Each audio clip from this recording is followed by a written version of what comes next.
मित्रों, राम जी का नाम लिया जाए और करोड़ों की संख्या में उनके भक्त अपना सिर झुकाए खड़े रहते हैं। छोटा बच्चा हो या कोई बड़ा बूढ़ा, हर इंसान उनकी लाइफ से जुड़ी बातें जानने के लिए उत्सुक रहता है।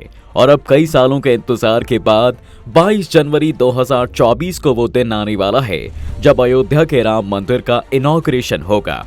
कहते हैं अयोध्या में बने इस मंदिर की कहानी त्रेता युग में भगवान राम के बैकुंठ जाने के बाद से ही शुरू हो गई थी, जब प्रभु के बेटे कुश के द्वारा अयोध्या में राम मंदिर निर्माण करवाया जाता है।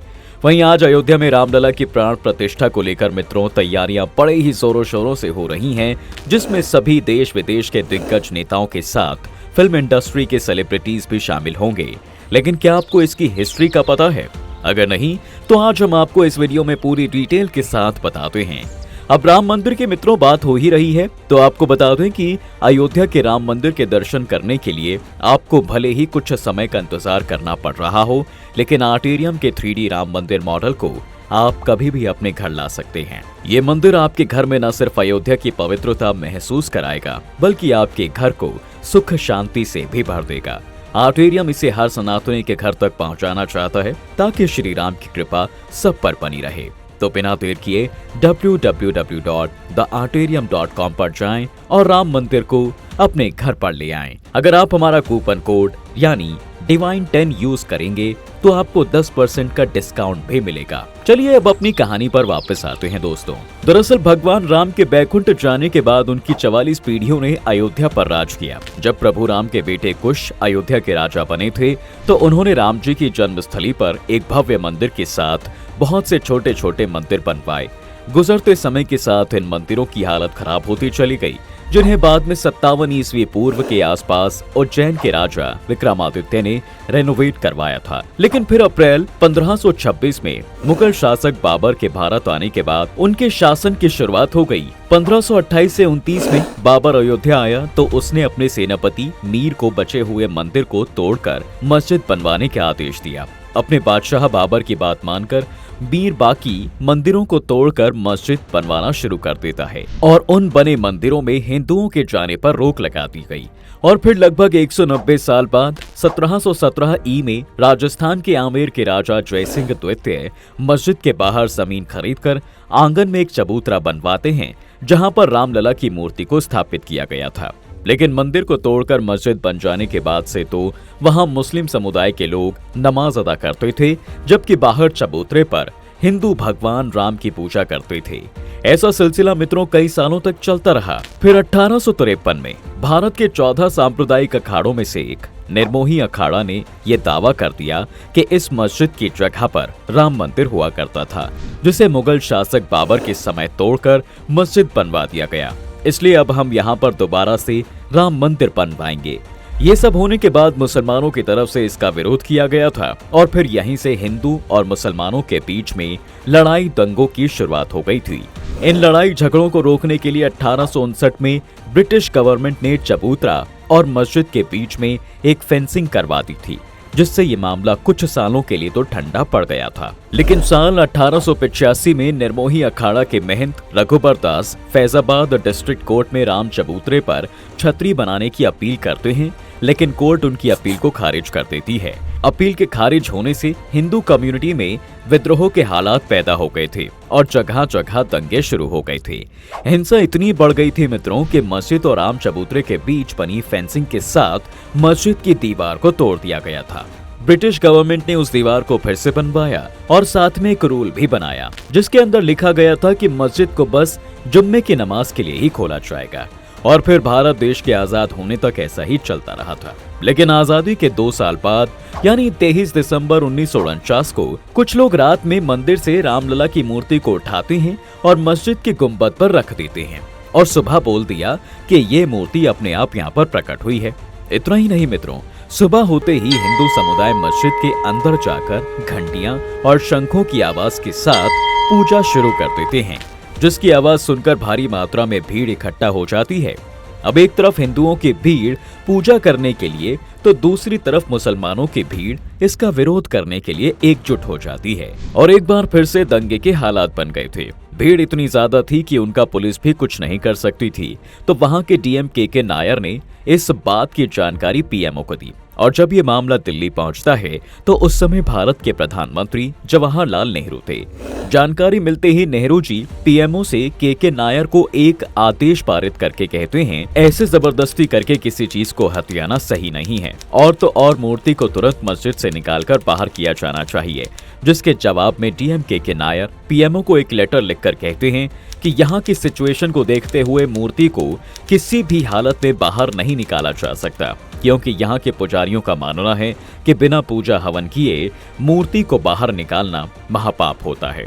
जिसके बाद पीएमओ की तरफ से के नायर के पास रिप्लाई आता है कि जो आपको आदेश दिया गया है उसका पालन कीजिए और मूर्ति को बाहर निकालिए। पीएमओ के आदेश के जवाब में डीएम पीएमओ को 2 सुझाव लिखकर भेजते हैं। पहला, यहाँ सिचुएशन आउट ऑफ कंट्रोल है। मस्जिद की सुरक्षा और लोगों की भीड़ को देखते हुए मस्जिद के बाहर एक जाली नुमा गेट लगाना होगा, जिससे मस्जिद को कोई नुकसान नहीं होगा और सभी लोग बाहर से दर्शन कर भी पाएंगे। दूसरा ये कि इस मामले को कोर्ट को सौंप देना चाहिए, जिससे कोर्ट का मामला आने तक सब लोग शांत रहेंगे। इन सुझावों के साथ ही के नायर ने अपना रिजाइन भी दिया, जिनका रेजिग्नेशन तो स्वीकार नहीं किया गया, लेकिन पीएमओ को उनके सुझाव सही लगे, जिसके बाद ये मामला कोर्ट में चला गया था और इस तरह रामलला की मूर्ति मंदिर में ही रही थी। फिर मित्रों, कुछ समय बाद हिंदू पक्ष से निर्मोही अखाड़ा और मुस्लिम पक्ष से सुन्नी वक्फ बोर्ड एक केस फाइल करते हैं, जिसमें निर्मोही अखाड़ा कहता है कि यहाँ पर शुरुआत से ही राम मंदिर था और अब तो मूर्ति भी निकल आई है, इसलिए इसका पूरा हक हमें दे दिया जाए ताकि हम यहाँ पर राम मंदिर बना सकें। वहीं सुन्नी वक्फ बोर्ड दावा करता है कि यहाँ पर शुरुआत से ही मस्जिद रही है, इसलिए इसका पूरा कंट्रोल हमें मिलना चाहिए। तकरीबन 20 से 25 साल तक ये दोनों केस कोर्ट में रहते हैं। तब तक देश में कांग्रेस पार्टी की सरकार थी।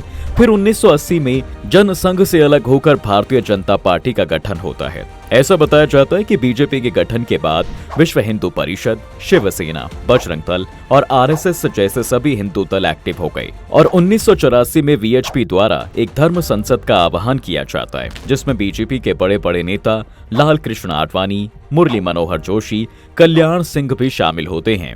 इस धर्म संसद में वीएचपी के प्रेसिडेंट अशोक सिंघल ऐलान करते हैं मित्रों कि राम मंदिर बनेगा और जरूर बनेगा। इस मंदिर को बनाने के लिए पूरे देश से ईंटें मंगाई जाएंगी, जिसके बाद ये बातें आग की तरह पूरे देश में फैल जाती हैं। फिर साल 1984 में ही इंदिरा गांधी की मौत के बाद उनके बड़े बेटे राजीव गांधी ने कांग्रेस की कमान संभाल ली थी। अब यहाँ पर होता क्या है कि बीजेपी तो खुलकर राम मंदिर के सपोर्ट में बोल रही थी, जिससे सभी हिंदू भाजपा को सपोर्ट कर रहे थे। उसी बीच 2 साल बाद 1986 में राम मंदिर के गेट खुलवाने का मामला कोर्ट में आता है, तो राजीव गांधी हिंदुओं का भरोसा जीतने के लिए 1 घंटे के अंदर ही गेट को खुलवा देते हैं। अब इस न्यूज को बड़े बड़े फेमस चैनल दूरदर्शन के जरिए से पूरे देश में ब्रॉडकास्ट किया जाता है, जिससे कांग्रेस से मुस्लिम दल नाराज हो जाते हैं और सभी मुस्लिम नेता मिलकर कांग्रेस का विरोध करने के लिए बाबरी मस्जिद एक्शन कमेटी बनाते हैं, जिसका रिजल्ट ये होता है मित्रों कि कांग्रेस 1989 का चुनाव हार जाती है। राम मंदिर के सपोर्ट में होने की वजह से बीजेपी को इस चुनाव में फायदा मिलता है। जहां 1984 में बीजेपी को बस 2 सीटें मिली थीं, तो वहीं 1989 के चुनाव में 85 सीटें मिलती हैं। नेशनल फ्रंट के नेता वीपी सिंह बीजेपी का सपोर्ट लेकर पीएम बनते हैं। नेशनल फ्रंट की सरकार बनने के बाद बीजेपी के नेता लाल कृष्ण आडवाणी ऐलान करते हैं कि राम मंदिर के सपोर्ट में गुजरात के सोमनाथ से लेकर उत्तर प्रदेश के अयोध्या तक पूरे 10,000 किलोमीटर तक एक रथ यात्रा निकाली जाएगी, जो 30 अक्टूबर को अयोध्या पहुंचेगी। अब गुजरात और राम मंदिर की चर्चा हो और मित्रों नरेंद्र मोदी का नाम ना आए तो ये इम्पॉसिबल है। जी हाँ, इस यात्रा में गुजरात से नरेंद्र मोदी जी भी शामिल थे। इस समय मोदी जी की उम्र केवल 40 साल की थी। कहा जाता है कि गुजरात में इस यात्रा के प्रबंधन में उनका अहम योगदान रहा है। और फिर 25 सितंबर 1990 को सोमनाथ से यात्रा शुरू हुई थी, जो कई राज्यों से गुजरते हुए अयोध्या पहुंचनी थी। लेकिन उस यात्रा का विरोध किया गया और जहां जहां से यात्रा निकलनी थी वहां इस यात्रा का विरोध शुरू होने लगा था।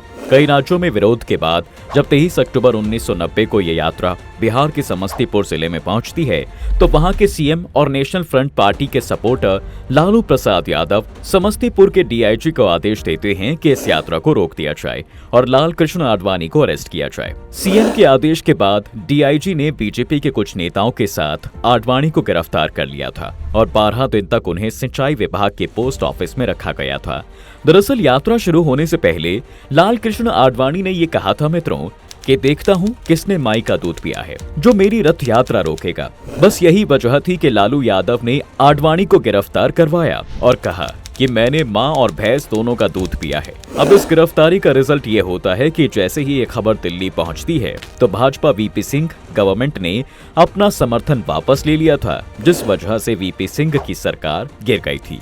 कहा जाता है कि रथ यात्रा के बीच में हुए दंगों से नाराज होकर 30 अक्टूबर 1990 को बड़ी मात्रा में कार सेवक अयोध्या पहुंच गए थे और मस्जिद के ऊपर चढ़कर अपना झंडा लगा दिया था, जिससे हालात बद से बदतर हो जाते हैं। उस समय उत्तर प्रदेश में मुलायम सिंह की सरकार थी, तो उस हिंसा को रोकने के लिए मुलायम सिंह कार सेवकों पर गोली चलाने का आदेश देते हैं, जिसमें 5 कार सेवकों की मौत हो जाती है, जिससे अयोध्या ही नहीं बल्कि पूरे देश में गर्मागर्मी हो जाती है। उमा भारती, अशोक सिंघल और स्वामी वामदेवी जैसे बड़े हिंदुत्व नेता अलग अलग दिशाओं से 5-5 हजार कार सेवकों के साथ गुस्से से भरे हुए हनुमानगढ़ी की तरफ बढ़े थे।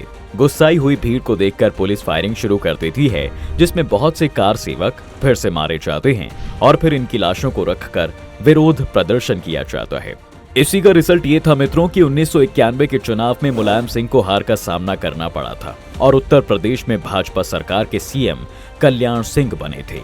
लेकिन 1991 में राजीव गांधी की मौत के बाद से लोगों की सहानुभूति कांग्रेस को मिलती है, जिससे सेंटर में कांग्रेस की सरकार बनती है और पीएम पीवी नरसिम्हा राव बनते हैं। वहीं यूपी में बीजेपी की सरकार बनने के बाद 10 जनवरी 1991 को अयोध्या के पुजारियों की सहमति से 2.77 एकड़ भूमि जन्मभूमि न्याय ट्रस्ट को दे दी गई थी। ये ट्रस्ट राम मंदिर के लिए जगह बनाने के लिए कंस्ट्रक्शन शुरू कर देता है, लेकिन इसका मामला पहले से ही कोर्ट में चल रहा था, जिस वजह से कोर्ट ने कंस्ट्रक्शन पर बैन ही लगा दिया।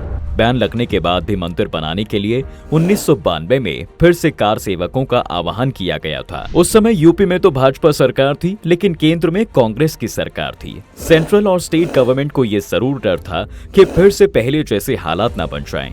इसलिए 30 अक्टूबर 1992 PM PV Narasimha Rao, VHP और सिया सुन्नी बोर्ड दोनों के लीडर्स को मीटिंग के लिए दिल्ली बुलाया जाता है, लेकिन इस मीटिंग में कोई कंक्लूजन नहीं निकला और वीएचपी के नेता आपस में एक प्राइवेट मीटिंग करके 6 दिसंबर को फिर से कार सेवकों को बुलाने का ऐलान कर देते हैं, जिसके बाद पीवी नरसिम्हा राव यूपी के सीएम कल्याण सिंह को प्रेसिडेंशियल रूल लागू करने के लिए बोलते हैं, लेकिन कल्याण सिंह ने आश्वासन देकर मना कर दिया। इसके साथ ही उन्होंने कोर्ट में हलफनामा देते हुए ये कहा था कि यहाँ पर कोई हिंसा नहीं होगी और इसकी जिम्मेदारी राज्य सरकार के हाथों में ही होगी, और तो और किसी भी सिचुएशन में कार सेवकों पर गोलियां नहीं चलाई जाएंगी। मित्रों, फिर कुछ सालों बाद यानी 6 दिसंबर 1992 को 2 लाख से ज्यादा कार सेवक अयोध्या पहुंचे थे और इस समय बीजेपी के कुछ नेताओं पर अयोध्या आने पर रोक लगा दी गई थी। यही वजह थी कि उमा भारती सिर मुंडवाकर वहां पहुंच जाती हैं ताकि कोई उन्हें पहचान भी ना पाए। उमा भारती के अलावा अटल बिहारी वाजपेयी, अशोक सिंघल, लाल कृष्ण आडवाणी जैसे सभी बड़े नेता अयोध्या पहुंच गए थे और फिर ये भीड़ 5 बजे तक मस्जिद के तीनों गुंबद को तोड़कर मेन गुंबद की जगह पर एक छोटा सा मंदिर बनाकर रामलला की मूर्ति वहां पर रख देती है, जिस वजह से हिंदू और मुस्लिम लोगों के बीच लड़ाइयां शुरू हो गई थी और राज्य सरकार द्वारा की गई सारी व्यवस्थाएं कहीं ना कहीं फेल हो गई थी। हजारों की संख्या में लोगों की मौत हो रही थी और सेंटर गवर्नमेंट द्वारा यूपी में प्रेसिडेंशियल रूल लागू कर दिया जाता है, जिसके बाद कल्याण सिंह सीएम पद से इस्तीफा दे देते हैं। ये मुद्दा इंडिया तक ही सीमित नहीं रहता मित्रों, बल्कि इसके विरोध में पाकिस्तान और बांग्लादेश में हिंदुओं की दुकानें जलाई जाती हैं, उन्हें लाठियों से मारा गया था और बहुत से हिंदू मंदिर भी तोड़े गए थे। सरकार द्वारा एक कमेटी बनाकर दोषियों को पता लगाने का आदेश देकर कुछ समय के लिए मामले को दबा दिया गया था। वहीं जब 2001 में भाजपा से अटल बिहारी वाजपेयी की सरकार बनी थी तो वीएचपी द्वारा सेंट्रल गवर्नमेंट से अपील की गई थी कि अयोध्या में राम मंदिर बनवाने का काम शुरू किया जाए और अगर सरकार से नहीं हो रहा है तो हमें बता दो, फिर हम मंदिर बनवाएंगे। अब जब इस मुद्दे पर सरकार की तरफ से कोई फैसला नहीं आया तो 15 अक्टूबर 2002 में वीएचपी सैकड़ों कार्यकर्ताओं को बुलाकर मंदिर में काम करवाना शुरू कर देते हैं। जब ये कार्यकर्ता अयोध्या से लौट कर जा रहे थे तो उस समय वो ट्रेन गोधरा पहुंची तो भड़के हुए लोगों ने उस ट्रेन में आग लगा दी थी, जिसमें करीब 58 लोगों की मौत हो गई थी। इस दंगे से देश का माहौल गर्म हो गया था, जिससे कोर्ट इस मामले में तेजी करती है और फिर आर्कियोलॉजी सर्वे ऑफ इंडिया को इस मंदिर के आसपास खुदाई करके रिलेटेड सबूत निकालने को कहती है। 6 महीने की खुदाई के बाद मित्रों एएसआई की रिपोर्ट सामने आई थी, जिसमें 10वीं और 12वीं सेंचुरी के हिंदू मंदिरों के अवशेष मिले थे, जिसके आधार पर 30 सितंबर 2010 को कोर्ट का फैसला आता है, जिसमें कोर्ट ने पहली बार ये माना था कि यहाँ पर राम जन्मभूमि ही थी और इस भूमि को 3 हिस्सों में बांट दिया गया था। सीता रसोई और चबूतरा निर्मोही अखाड़ा को दे दिया गया। सेंटर एरिया राम भूमि न्यास को और बाकी का बचा हुआ एरिया सुन्नी वक्फ बोर्ड को दिया गया था। लेकिन कोई भी पक्ष इस फैसले पर तैयार नहीं हो रहा था और 2011 में यह मामला सुप्रीम कोर्ट के पास पहुंच गया था। करीब 6 साल तक सुप्रीम कोर्ट में पेंडिंग रहने के बाद 2017 में इस केस की सुनवाई फिर से शुरू होती है और 2 साल के बाद 9 नवंबर 2019 को 5 जजेस के एक बेंच के द्वारा एएसआई की रिपोर्ट के आधार पर 2.77 एकड़ जमीन राम जन्मभूमि ट्रस्ट को दे दी गई थी। लेकिन इसका मालिकाना हक सेंट्रल गवर्नमेंट के पास था और उत्तर प्रदेश सरकार को आदेश दिया गया था कि मुस्लिम पक्ष को इस जमीन से दूर किसी जगह पर 5 एकड़ जमीन सुन्नी वक्फ बोर्ड को मस्जिद बनाने के लिए दे दी जाए। तो मित्रों इस तरह से सबसे लंबे चलने वाले मामले का फैसला किया गया था। और तो और ये हमारे संविधान की खूबसूरती है कि जब इस मामले का फैसला आया तो किसी भी पक्ष ने कोई हिंसा नहीं की और न ही इसका विरोध किया गया। फिर 5 अगस्त 2020 को पीएम नरेंद्र मोदी अयोध्या पहुंचकर मंदिर का शिलान्यास करते हैं, जिसके बाद ही मंदिर का काम बनना शुरू हुआ था। और अब 2024 में वो समय आ गया है कि जब अयोध्या में रामलला विराजमान होंगे, जिसके लिए 22 जनवरी का समय तय किया गया है। इस समारोह में शामिल होने के लिए पीएम नरेंद्र मोदी के साथ साथ अरुण गोविल, अमिताभ बच्चन, अक्षय कुमार, अनुपम खेर, माधुरी दीक्षित, रजनीकांत जैसे कई दिग्गज कलाकारों को इनविटेशन भेजा गया है। तो मित्रों आज की वीडियो में फिलहाल बस इतना ही। अगर आप प्रभु राम के सच्चे भक्त हैं तो कमेंट में जय श्री राम जरूर लिखें और अगर आप भी 22 जनवरी को राम मंदिर जा रहे हैं तो हमें वो भी बताएं। तब तक के लिए वीडियो को लाइक करें, शेयर करें और चैनल को सब्सक्राइब करना बिल्कुल ना भूलें।